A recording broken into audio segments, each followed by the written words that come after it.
Hey everyone, Tech OG here, representing those who are 40 and up who love their tech. And let me ask you a question.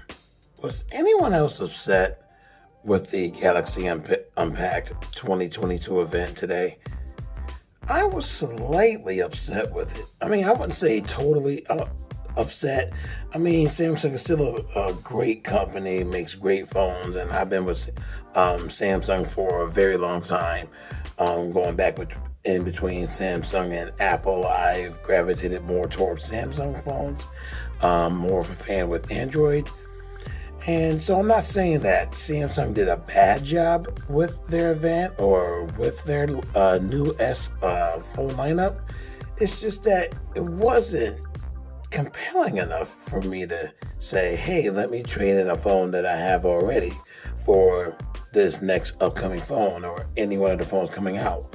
The main phone, of course, is the S22 Ultra. That was their main attraction of the Unpacked event. A tablet was also introduced, but I'm not going to talk about the tablet because if I had to make a decision between using a tablet or a PC for work, of course, hands down, I would choose straight up a PC.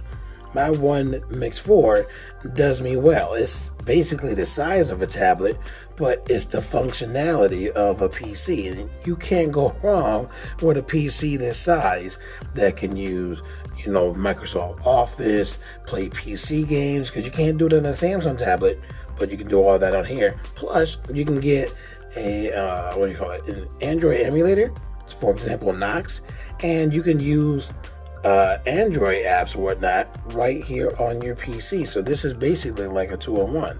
So this hands down is my choice, and it should be anybody's choice, hands down, a PC over a tablet. I mean, it's your preference, of course, but for me, PC over tablet any day of the week, no question about it, no need for debate.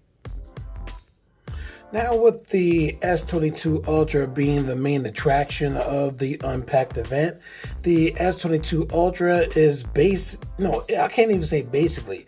It is a Note, but it is a Note with a name change. So we all know that the Note lineup, it's definitely no more. We're not going to see another Note lineup where we'll see a cheap Note, a regular Note, and then a Note Ultra. We're not going to see that anymore. So to appease those who like the Note, just in general to begin with, that's why Samsung decided to make the Ultra of the S series the Note-like, or not even say Note-like, the Note phone. Again, it's just a name change, but we all know, for those who use a Note, it is a Note. But again, it's the S22 Ultra. So let's get used to the name change because we're not going to see or be calling that phone a Note any longer because of the change. But anyway, again, the Note line is dead.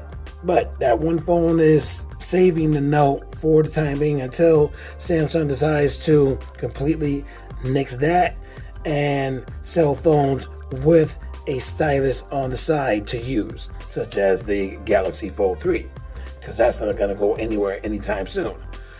Now I'm going to assume that the S22 Ultra is going to have director's view from the S21 lineup, the S21 Ultra that also had director's view, where you can record with the front-facing camera and back camera at the same time, and you can choose which zoom you want. On the back camera, that was the director's view. So I'm going to assume that's on the S22 Ultra lineup or the S22 Ultra. Not sure if it's going to be on the S22 or S22 Plus. I don't know if they're going to be powerful enough to have it or use it. So I'm just going to assume it's going to be just on the S22 Ultra. But there is one feature that really shocked me that's on the S22 Ultra. And I found out about this feature from watching MKBHD's hands-on preview video. I didn't know because no one said in the rumor articles or whatnot that it was going to have 100 times space zoom on it. That right there is a game changer. Why? You only saw the 100 times space zoom on the S20 Ultra from a few years back. And we haven't seen that feature on any other newer phone after that. So for the S22 Ultra to have 100 times space zoom, that right there, for me, seriously, is game changing.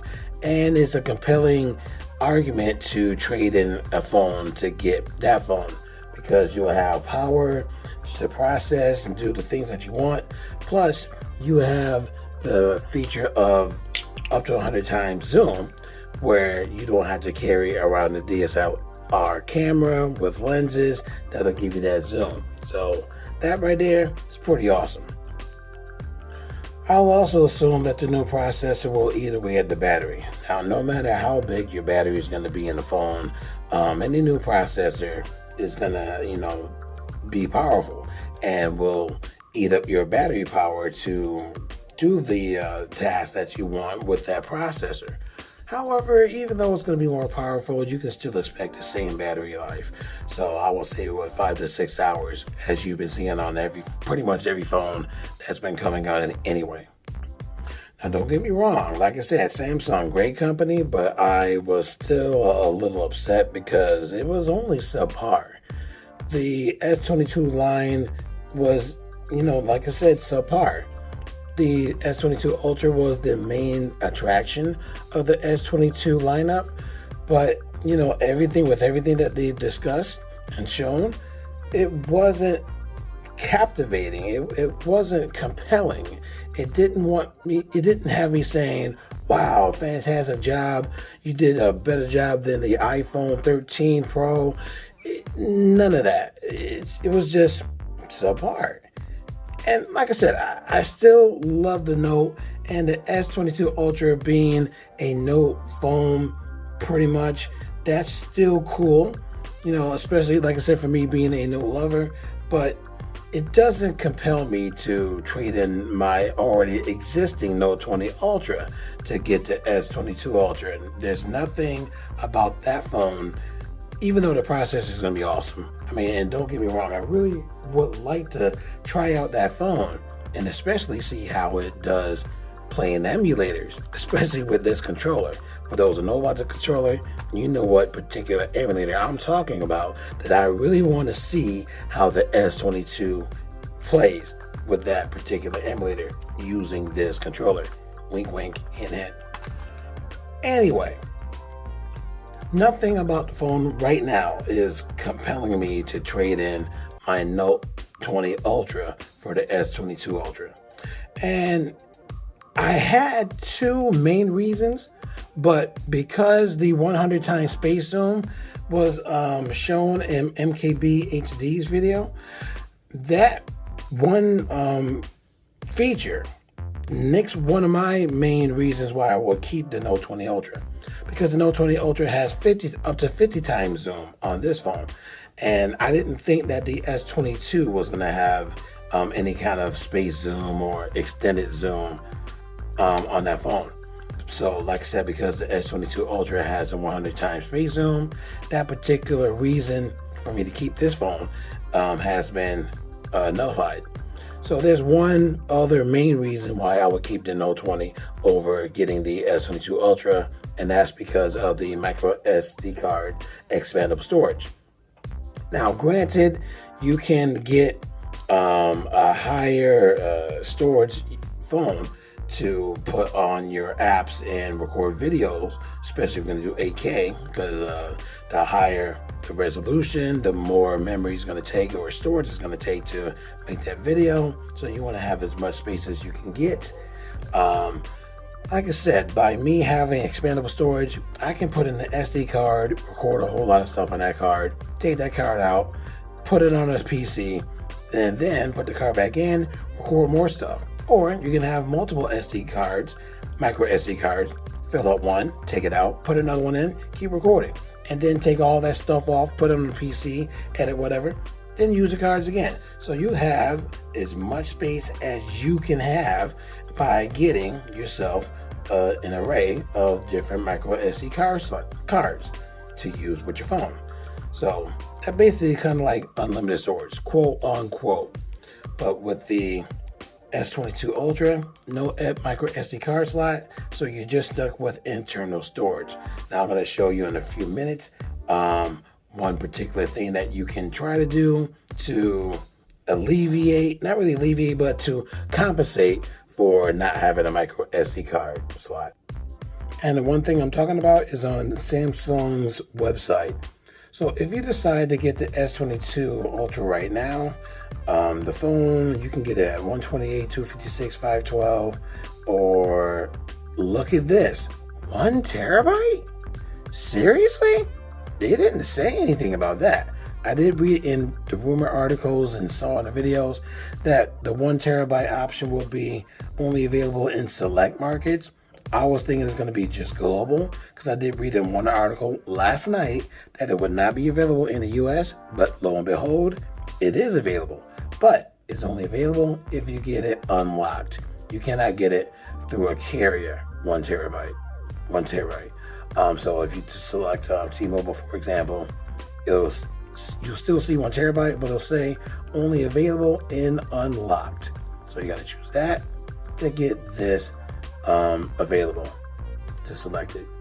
And for me personally, I would want the one with the most space or storage. So I would choose this one over any other phone because there's no micro SD expandable storage. So if I did decide to get this, I will of course get it in black. Whoa, people are ordering this like crazy. Oh, correction. 1 terabyte, you can get it by February 25th because no one's getting that one. Kind of expensive. So if you decide to get that and trade in a phone, let's say you have a Note 20 Ultra, you can get $600 trade-in credit. I also have a Note 8 phone to trade it in too. And that'll knock it down to, with both trade-ins, $817.69. Not bad. But you don't get any headphones, you don't get a watch, you don't get discounts on any accessories. You just get this phone. That's it. Now, if you're an educator like me, you can get a little bit extra off the phone, just a tiny bit, but not that much. However, if you decide to get a Fold 3 today, instead of the S22 Ultra, trading in same phones, you will get Galaxy Buds 2 for free with that purchase. And the trade-in value of the Note 20 Ultra is $800. Now, why is it higher for this phone and it's older instead of the S22 Ultra? One main reason. The S22 Ultra is cheaper than this phone right here. S22 Ultra retail price, $1,599. You just say $1,600. And that is with the 1 terabyte. So you can get it for cheaper if you get less storage. But like I said, I want full scale, best storage available. That Fold 3, best storage available, 512. That is $1,900 or $1,899.99 if you want to say all that, but $1,900 retail. And that's one of the main reasons why you can still trade in your Note 20 Ultra for $800 to knock off a nice part of that price to purchase that phone. So with the free earbuds, you will be getting that phone for $915.74. So just another, it's pretty much $100. So is that really worth it? Not necessarily, because you can buy these buds if you want, probably for a lot cheaper than $100. Or just get any other buds for less than $100 and get the phone that you want. So it all depends on your wallet and how much you would like to spend. Whether you want to buy it flat out, pay in installments with a firm, or use Samsung credit and pay monthly for 36 months. No, thank you. That's 3 years. No thanks. Ooh, I mean, price per month, not bad, but that's a long time to pay for a phone. No, thank you. But still, to each his and her own. I just wanted to show you that you'll get more bang for your buck in trading value if you get the Fold 3 over the S22 Ultra. But let me know what you think. Are you going to get the S22 Ultra, trading phones that you already have? If you have a Note 20 Ultra right now, are you going to keep that phone or trade it in for the latest and greatest? I already told you my decision. But if I do decide to trade this phone in, I'm going to trade it in for a Fold phone. So the Fold 4 that's when I would really consider trading this phone in and giving up like 50 times zoom and, gotta say it, the micro SD card storage. I wouldn't give it up for that. But anyway, let me know what you think in the comment section of what you decide to do for yourself. So if you like the video, definitely leave a thumbs up. Subscribe to my channel if you haven't done so already. Tell your friends about my channel, and I hope to see you in my next video.